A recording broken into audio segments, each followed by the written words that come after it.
Ukraine's main military intelligence director conducted a series of drone strikes against Russian defense industrial facilities in the Republic of Tatarstan on May 23rd. Sources in Ukrainian special services told the Ukrainian outlet Suspiln that drones attacked facilities in Kazan and Nizhnekamsk. The targeted locations included the Shahed 136 and 131 drone production facility, the Nizhnekamsk thermal power plant, and multiple oil and petrochemical refineries. Russian officials reportedly evacuated employees from these sites. The mayor of Yelabuga city stated that Russian air defenses destroyed a Ukrainian drone near Kazan. Footage shows Russian air defenses engaging drones near Nizhnekamsk. The Kremlin is intensifying efforts to remove senior Russian defense officials, likely expanding this to officers commanding operations in Ukraine.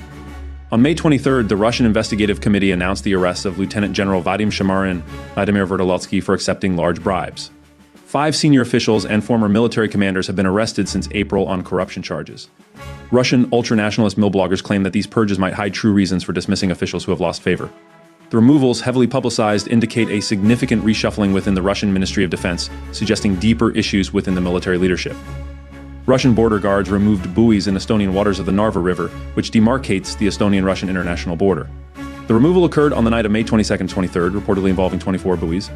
Estonian officials stated that the buoys were placed in accordance with a 2022 agreement prior to Russia's full-scale invasion of Ukraine.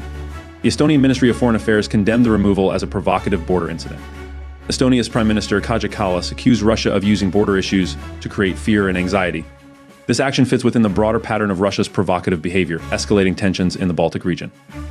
Select U.S. officials are urging reconsideration of the White House's policy prohibiting Ukraine from using U.S.-provided weapons to strike within Russia.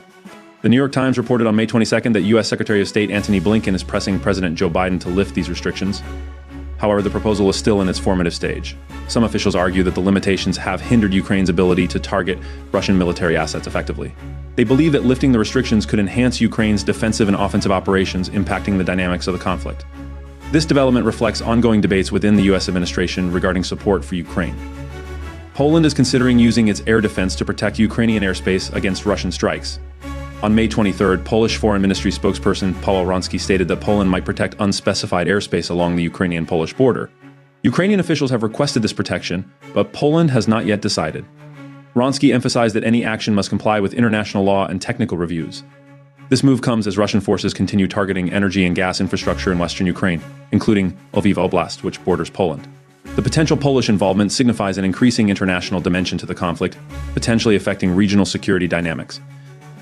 Iranian leaders used President Ebrahim Raisi's funeral to strengthen ties with Armenia, amid increasing tensions between Yerevan and Moscow.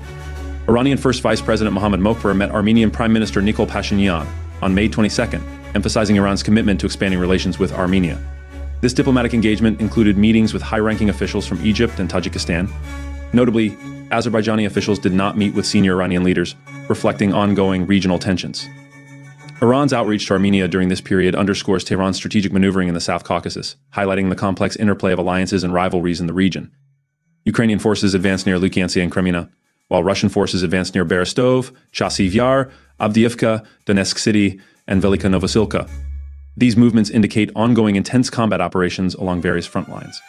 Ukrainian troops continue to push back Russian forces in the east, making incremental gains. Meanwhile, Russian troops are attempting to secure key positions in the Donetsk and Luhansk regions. The continuous shifts in control underscore the dynamic and fluid nature of the conflict, with both sides striving for strategic advantages. These developments highlight the persistent and evolving nature of the battlefields in Ukraine.